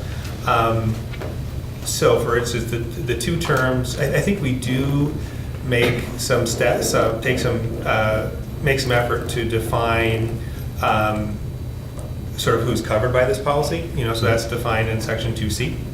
And I think that's fairly clear. The one piece that was striking me as maybe this is intuitive, or maybe I'm being too persnickety on this, but essentially, what do we mean by discrimination? If you look at policy 506, which is our gender and sex discrimination policy, we do define that a little bit more in terms of sort of defining some of the acts that would constitute discrimination. So whether we just simply need to reference 506 or something along those lines, I think there could be multiple ways to kind of approach that. We will take a look at that before we write for board read number 2. Yeah. Now, will it be to, in 2A, actually, 2A. Disabled students, is there a way we can say students with disabilities? Yeah. Yep. Yes. Mary likes that idea. That whole, persons first, Yes. I think. More inclusive language. Yeah. Got it. Agreed. And my only comment was, I like the grievance report form that I believe is part of the MSBA model policy, and think that it would be good for us to have something like that. And then how do we make sure that it is clear and accessible and, known to people that this exists, here's how you access it, here is what you do if you are a person with a disability or a student with a disability specifically and feel as though you have been discriminated against. So just wanted to put that for the next round as well. And I think in this case, discrimination is, tell me if I'm wrong, discrimination in learning opportunities, correct? Or receiving equal education? Or is this like a discrimination, like behavior, peer related? I think. Right, I think you and Dr. Tensing are on the same level. I think we need to figure out how to clarify that from a cross-reference of our other policies that prohibit discrimination within our organization and put the appropriate either cross-reference or referral to another area within here. And a question I do have to be, in thinking as a teacher, when I have a student that needs something, let's say not sit on a chair if he or she doesn't want to, some things that I accommodate on my own, because it's like, I don't care where you sit if you're learning, right, or you're doing your work. I just want to know what kind of support we give our teachers here to be able to determine, because the thing is like we are not doctors, so I cannot go and say to a parent, I think your child needs a 504 because this and this and that. So it's very tricky. So I'm curious to know, I know it's not going to be in the policy, but it's like how do we go about that? Because I think sometimes we get into very, especially you may have teachers who might want to do the accommodations, but I don't think that they are, able to, because the behavior, whatever in the schools is this. So make sure that our teachers have that freedom to know, yes, we are able to do this, and how does that work? Yeah, and I guess as long as you're making the point, Paula, that was the other particular line item that I had tagged was 2C subheading 3, we're defining a learner who's protected under Section 504 as one who is regarded as having such impairment. So that to me is very broad language. And I guess I felt like a little bit more clarity around that piece would be helpful. We will look at that. It is definitely taken straight from the model policy, so we'll see, as we've seen in the past, sometimes those are straight out of statute, but we will see what we can do with regard to that and accommodate to conversation for next board meeting. Well, and it sounds like maybe even potentially just a separate conversation about special education in our district and the support that our staff receives, and I think separate from this policy, it sounds like could be. And we don't necessarily have any administrative guidelines that are accompanying this policy. Some of these items could be handled through a guideline that sort of helps with implementation. I think we should bring Dr. Clarkson back next meeting or the meeting after to present on special education and talk a little bit about 504 plans. Can I ask, Paula, you had asked a couple things, and I just want to be clear. Are you asking, you asked maybe two things, and or maybe it was one. Were you asking what sort of supports we provide teachers if they want to report a potential need for such for a student to be evaluated for a 504 or an IEP? Or were you asking if the teacher can make a reasonable, how broad is the latitude for the teacher within their own classroom to make what they feel is a reasonable accommodation within the whole school culture? It would be what you said first, because I think we do 504s, like we don't have them on paper. I mean, I hope that what teachers do, right? The thing with 504s is that I've never been into a situation where I can say, I think this child needs a 504. In my experience, it's a child that was evaluated for a special need and didn't meet the percentage criteria for that, so cannot legally be offered an IEP. And then we have the 504 that's equally, respected, and we also have to comply with. But it's more like an after the fact, right? So the family's already had a conversation, is aware that there's something, getting in the way of learning something. But that, where teachers is that, it is a responsibility of the district to identify in learners who, that sounds to me more like we're looking for it, and not necessarily, okay, there is this alternative to the IEP. And I just want to make sure that we're thinking about that, and that our teachers, have that ownership and that freedom to. And we do. We have multiple, both formal and informal methods for that. We actually have some formal problem solving and child study mechanisms, but then we also have some informal ways at schools. And sure. Sorry. Dr. Clarkson's dying to say something. We just brought in Laura Tubbs Booth, who does some work. She's an attorney for us, and came in and did a whole 504 training for all of our 504 coordinators in our buildings, for our social workers in the majority of the buildings, and our school counselors. So they are familiar with the process. We can, and I can bring back more information. I don't think, at least in my tenure, we haven't done a complete all staff training on 504s for all staff. We have done for special education. Like lots of good things for future discussion as it relates to this policy and just board conversations that we need to be having. Anything else? I think so. Okay, we'll move on to board policy 783, video surveillance, and 783.1, guidelines related to video surveillance. All right, and so then these are 783. These are not MSB required. However, MSBA does provide model policies. Since we do have videotaping at a couple of our schools in hallways and external spaces, and that the board, previous when this policy was initially passed, looks like quite a few years ago, yes, 2003, directing the administration to develop guidelines to implement the methodologies that will be utilized for video surveillance. And so that's 783 and 783.1. Talks about the placement of them in hallways or on buses, and then how videos would be utilized. So I will open up that first read for questions.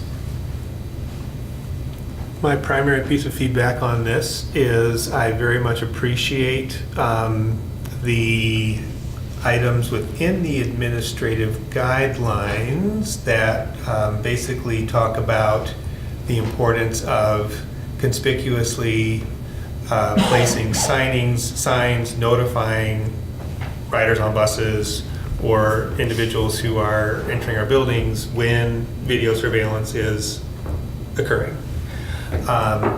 My preference would be actually to have some of that language in policy as opposed to simply in the guideline, because I feel that it's important enough from a sort of, to me, it's just a matter of, as we live in a society that is increasingly surveilled, I think it's important for us to have that transparency.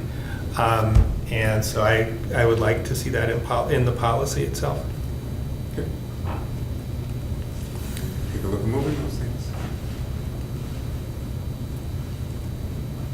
I thought you were about to say something, no? No. Okay. Well, we can also, as you know, give feedback throughout the next week and a half prior to a rewrite before. I have two very brief things that you can just take into consideration for that time period. So one is in the administrative guidelines where it talks about video surveillance will not be used in bathrooms or locker rooms, which I think is very important to be clear about. It says, although these areas may be placed under surveillance, and I assume that should be specific under non-video surveillance. And so if that is in fact the correct read, I feel like that would be the correct okay. read, so under monitoring or whatever. Yeah, and then my overarching question, which again, you don't need to answer right now, it can just be taken into the review process for next time, is whether this is in line with our current practices. Because I think it's great that this is what we have, but I want to make sure that we would not simply be approving another round of something that is not in line with what we do. Correct. And as we do between read 1 and read 2, we typically realign things based on board feedback. We also double check that this actually aligns to practices and make changes or suggest changes as appropriate.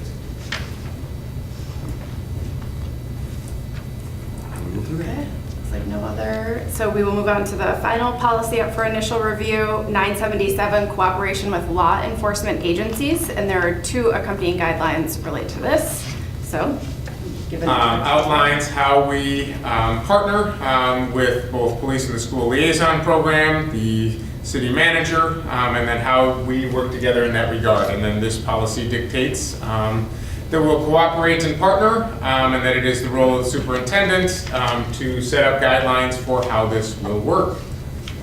Similarly, passed last or reviewed last in 2004 as we continue working our way through our policies. Then we have guideline 977-1, cooperation, outlining procedures for investigations and arrest, how we work with police for school contact, but also for non-school related contact.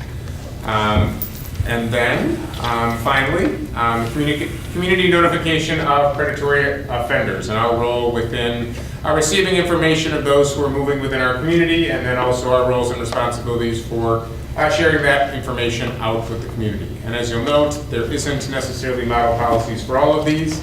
And so these were, as with other policies at the times they were delivered, things that were obviously pertinent within Richfield Public Schools and the Richfield community. However, it is important to note that Model Policy 906, Community Notification of Predatory Offenders, is a model policy from MSBA.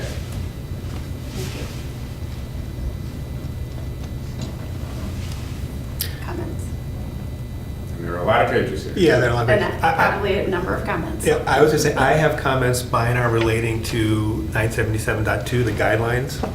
So if you want to take somebody else first, if All right, so let's start with, Yeah. because there's a lot, 977 is a general statement of policy, and then that we would then have some practices that are outlined in that regard. Are there questions or comments about 977 itself?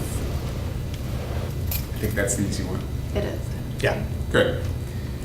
All right, so then, where it gets a little stickier is within the 977-1. So then we have procedure for investigation, and also we have arrest and interview in those areas. Would you like to share your comment? On guideline 977.1, I am good. I found a typo that I can share with Beth, but other than that. Is that in line 16? Oh my God. Where Well, it no, should no, say mine's in line 40. Oh, okay. Okay. Yeah, you spotted another one. All right. That's really all I had. I mean, I just want to say this, the cooperation with law enforcement, 977.1, is, I think we had a slip up on something relating to this in the last couple of years, and it is really critical when we partner with the law enforcement and have the SROs in the building. It created quite a bit of headache for us when it appeared as though this policy wasn't followed, right? And so, you know, we don't necessarily, it suggests there are limitations sometimes in, you know, in how, you know, we have these policies and how clearly do we make them to the folks who need to also follow them. So just that the SROs and the police department and public safety made aware of the requirements here. So I just want to confirm that. As a practice, yes. As a past practice, not necessarily. So when I met with the chief and our SRO officers, which I do on an annual basis at this point, and actually we meet on a regular basis, but reviewing applicable board policies, reviewing the contract, that had not been a past practice. And so reviewing those policies and practices has been added in the last couple of years, and something that we do on a regular basis now.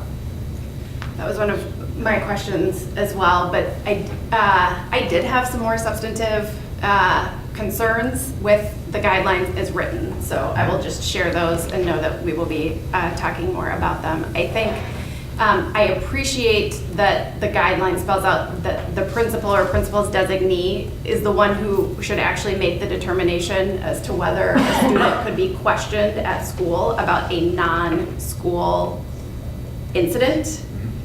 I think that puts a lot of pressure on a principal to make that decision, and even so, I personally am concerned and would like to know more about circumstances under which it would be considered acceptable to question a student at school about something that does not involve school activities, because that to me potentially represents a real violation of the school relationship and culture, and so that gave me pause, and I would like to know more and talk more about that. Right, do we have guidelines and examples of? Yep. Right, I think we would all agree if the threat of imminent, danger to self and others Yeah. would be, yes, you can talk to this individual. If it was something meaningless, Yeah. or not meaningless, but not violent, Yeah. and not suggesting an urgency. Yeah.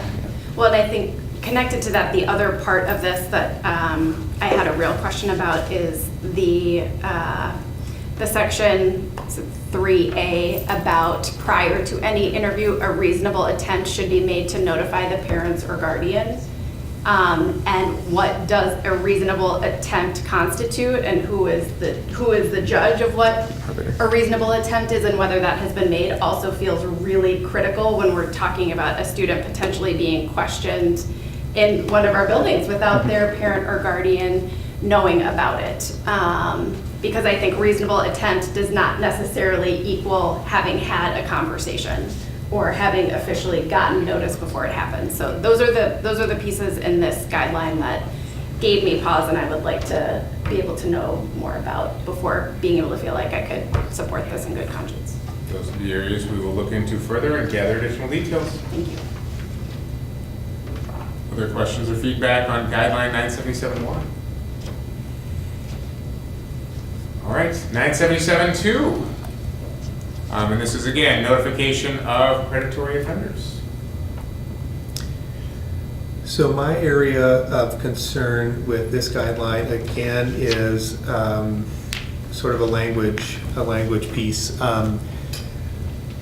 It seems that we're pretty clear on level 1 and level 3 offenders, how we're going to be responding in those circumstances.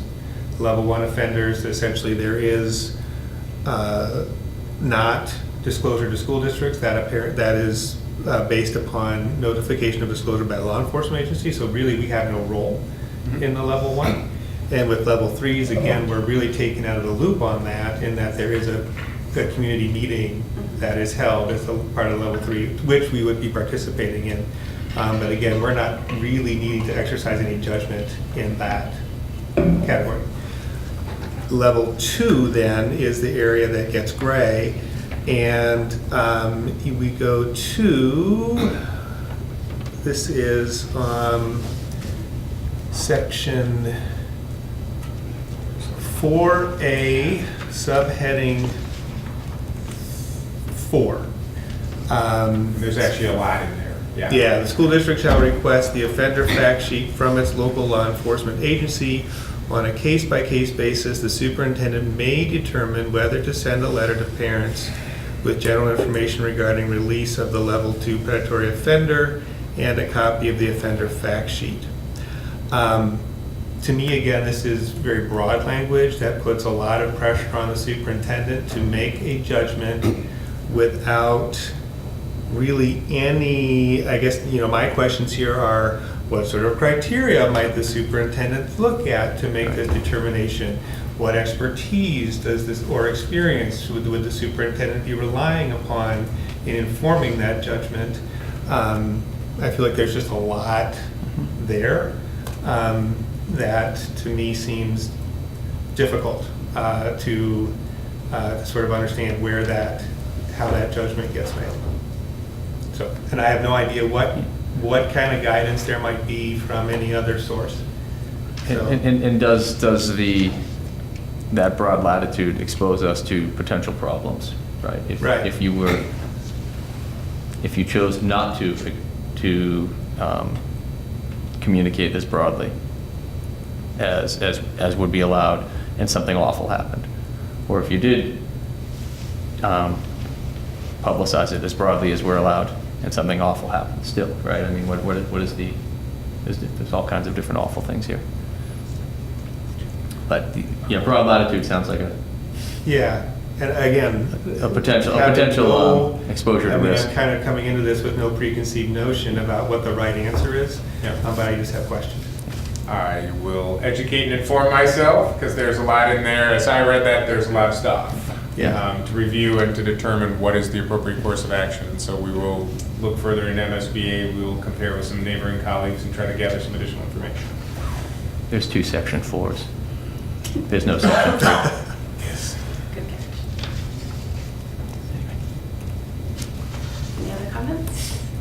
Okay, well, thank you for all of these extensive notes, and look forward to having a second round of conversation on these policies.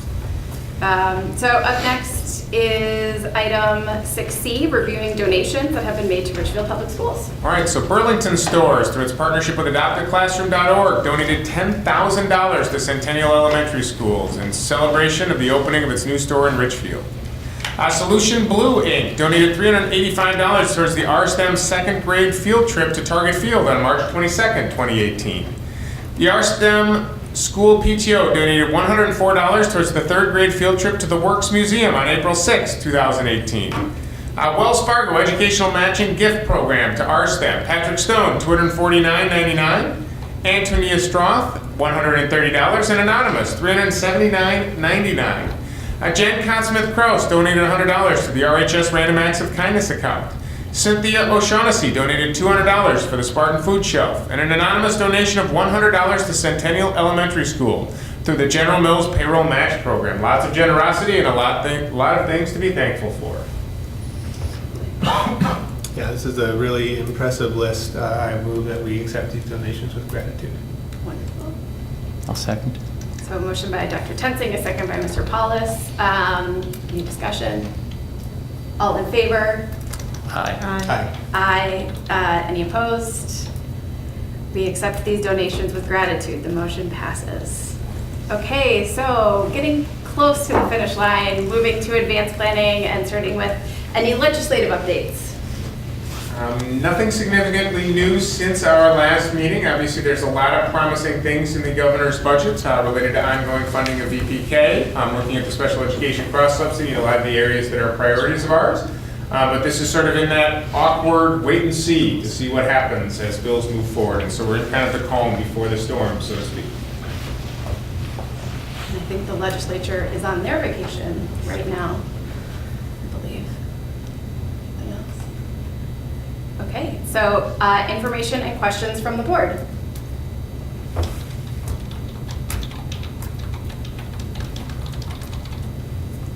I have nothing. I thought, I'd give the pause to make sure the teacher wait time we talked about. Right. I will share one quick thing. So Paula and I, along with Mary Clarkson and the audience, attended a study session last Tuesday with the City Council, the Richfield Advisory Board of Health on the Tobacco 21 initiative, which is focusing on changing city ordinances so that the legal age to purchase tobacco and e-cigarette products would become 21 instead of 18. So it was a really informative conversation. I think there certainly is more to come because it seems like there is enthusiasm and support. One of the things that we did talk about that Dr. Clarkson is working on is how to help our students at the high school in particular get involved as this is being debated and decided, because you all really are those who will experience this the most. And so they talked about that in the meeting, and I think it'll be really good to figure out ways for our high school students to become part of this conversation. Dr. Clarkson is working on some student representatives to that group, I think. City Council member Maria Gonzalez, yes. has offered to come speak to our student government, and so I shared that information with Teresa Rosen, assistant principal, and so she's reaching out to connect with our city council member. So that's wonderful, and the presentation was amazing. And if memory serves, Matthew, is your sister the student representative to the Advisory Board of Health? Yeah. So has she been involved in the conversation thus far? I haven't talked to her too much about it, but Okay. I will have something to ask her about tonight. Well, good. Love to hear back what you think next time. A couple more quick things. Obviously, we have the Open Bowls fundraiser at the high school this Thursday evening. I believe it's at 5 or 5:30. 5. 5 o'clock, and so we hope to see you all there, raising money for the food shelf, and a wonderful art activity. Simultaneously, actually, some of us will be at Kaufman Union presenting to another group of future teachers of color. And so as we continue some of that work we talked about earlier, we'll continue our aggressive outreach to really pursue the best, the brightest, and to really create that strong bond with the community that we're working towards.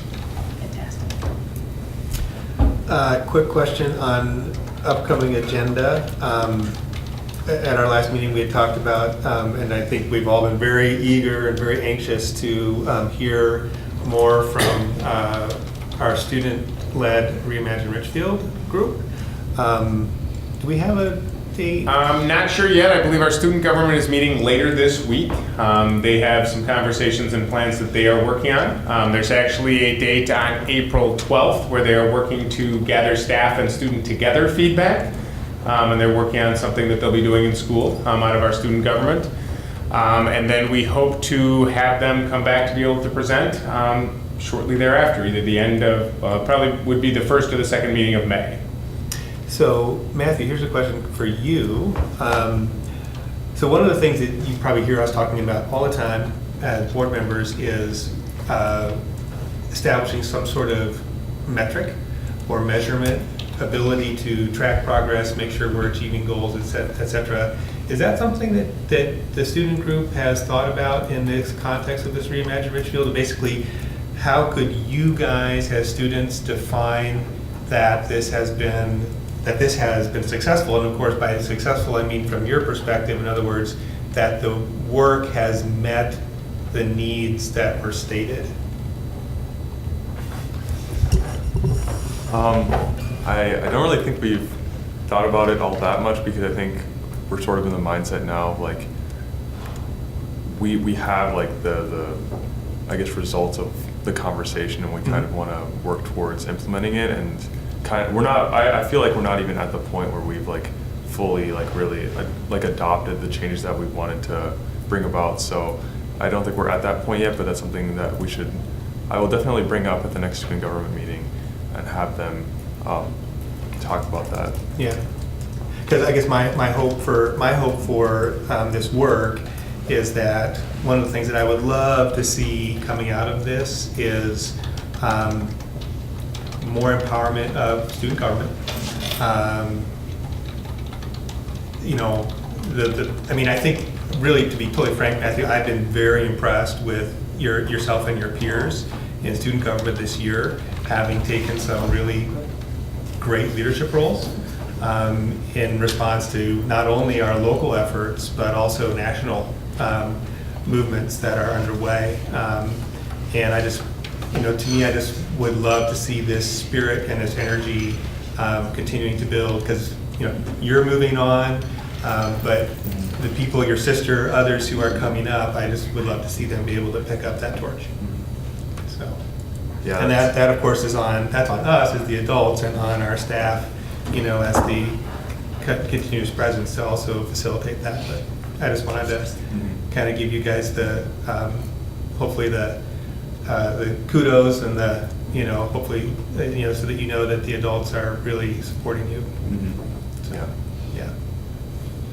yeah, and part of that is just like for us making sure that we find the right people and like approach the right people about considering student government, and I don't know, kind of like just making sure that the right people are there and people who seriously care about making the school a better place. And so that's we're definitely looking towards like the future and sort of myself and Gabe thinking about like the people we want to see like on student government in the future and sort of carrying on the things that we've worked on this year. So yeah, great. I'm really glad to hear that. Thank you for all you've done. Okay, we will be back here on April 16th at 7 o'clock, and that will be our board meeting with public comment for the month of April. And then again on May 7th, is there a school that's hosting that first meeting in May, or have we heard from all of our schools at this point in the year? Sorry, I'm totally putting you on the spot. I am going to jump really quick to... We have heard from all of our Oh, great. Thank you, Beth. That's exciting. I'm a little bit embarrassed I didn't know that. But Any other future items for discussion or things that? I have one. I'd like to hear an update. Last year, with great fanfare, we launched the Normandale Cooperative, and I'd like to hear how that's going. You know, as we head towards the end of year 2, if we were able to maintain the momentum, how, you know, we were hoping to use it as sort of a marketing tool or a differentiator for our district. We'll have an update from RSEP in the month of May, so we'll bring Thanks. Dr. Will Height in. Great. Who has taken over responsibility for that program. Thank you.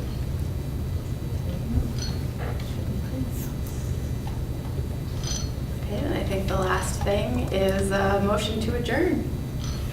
So moved. Second. So a motion by Mr. Paulus, a second by Dr. Tenzing. Any discussion? Okay, all in favor? Aye. Aye. Any opposed? The motion passes. We are adjourned at 9:05 on the dot. Good work, Thank you Crystal. for being here. Thank you. Thanks for the moral support, everybody.